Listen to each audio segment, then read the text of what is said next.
6 महत्वपूर्ण बातें जो हर सनातनी युवक को पता होना चाहिए, हर हिंदू को पता होना चाहिए। सर्वप्रथम मैं आपसे एक सवाल पूछना चाहता हूं, क्या भगवान श्री कृष्ण, भगवान Shri Ram house of Lord के इंग्लैंड के सदस्य रहे थे? नहीं ना। तो ये क्या लगा रखा है, Lord of Rama, Lord of Krishna? सीधे सीधे कहिए ना, भगवान श्री कृष्ण, भगवान श्री राम। ये सीधे सीधे बताइए कि हम अपने हिंदू देवताओं का भगवान क्या क्या अर्थ करते हैं, जिसका वर्णन इंग्रज अपने शब्दों में नहीं कर सकते। तो ये तो गर्व की बात है। दूसरी बात, किसी की मृत्यु के पश्चात आजकल लिखने का फैशन आया है RIP, यानी कि इतना शॉर्टकट यूज किया कि उस शॉर्टकट का अर्थ ही हमको नहीं पता। RIP का अर्थ होता है रेस्ट इन पीस, यानी कि मरने के पश्चात उसे मोक्ष प्राप्ति ना हो, बल्कि वो शांति के साथ किसी कब्र के अंदर पड़ा रहे और वहीं पर दफन हो जाए। लेकिन हमारे सनातन धर्म के अनुसार किसी मृत्यु के पश्चात उसका पुनर्जन्म होता है, उसे ओम शांति कह के मोक्ष प्राप्ति हो, ऐसी कल्पना की जाती है, संकल्पना ली जाती है।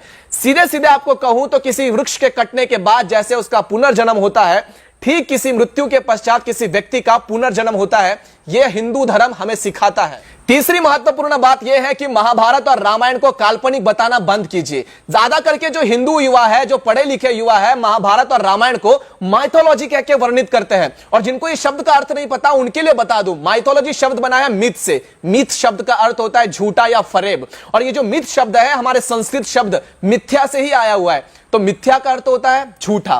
तो रामायण और महाभारत को झूठा कहने वालों, अपने आप पर शर्म करो और सनातन होने पर गर्व करो। इन्हें माइथोलॉजी कहकर हमारे भगवान श्री कृष्ण और भगवान श्री राम का अपमान करना बंद करे और इन्हें अपना इतिहास कहे, ना कि माइथोलॉजी।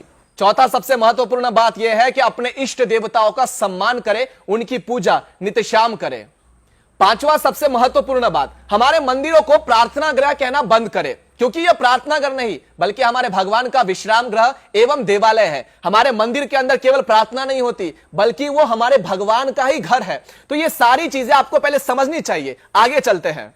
और अंतिम बात हमें समझना चाहिए कि आजकल के जो पढ़े लिखे माँ बाप होते हैं वो अपने बच्चों के लिए केक लाते हैं, उस केक के ऊपर दिया जलाते हैं या फिर मोमबत्ती लगाते हैं और उसे फूंक मारकर जन्मदिन मनवाते हैं। आप लोग को समझना चाहिए कि हिंदू धर्म के अनुसार अग्नि को बुझाना सबसे ज्यादा अपशकुन माना गया है। अपने बच्चों को सिखाइए कि तमसो मां ज्योतिर्गमय। इसका अर्थ यह होता है कि अग्नि देवता को प्रज्वलित करके हम अपने बच्चों के उज्जवल भविष्य की कामना अपने इष्ट देव से करते हैं, अग्निदेव से करते हैं। लेकिन अंग्रेजों के जो चोचले हैं उसको मनाते मनाते हम लोग भूल चुके हैं कि आखिरकार हमारी धर्म क्या है, हमारा सभ्यता क्या है, हमारी संस्कृति क्या है। लेकिन जब तक आप जैसे और हम जैसे युवा जीवित हैं, तब तक अपने सनातनियों को जागृत करने का प्रयास पूर्णतः करते रहेंगे। इस वीडियो से अगर आपको कुछ सीख मिली है तो आगे तक जरूर पहुंचाएं और हर उस युवा सनातनियों को बताएं कि आखिरकार ये 6 महत्वपूर्ण बातें जो आपको मैंने बताई है वो कितना ज्यादा मायने रखती है हमारे सनातन धर्म के अंदर। तब तक के लिए जय सनातन।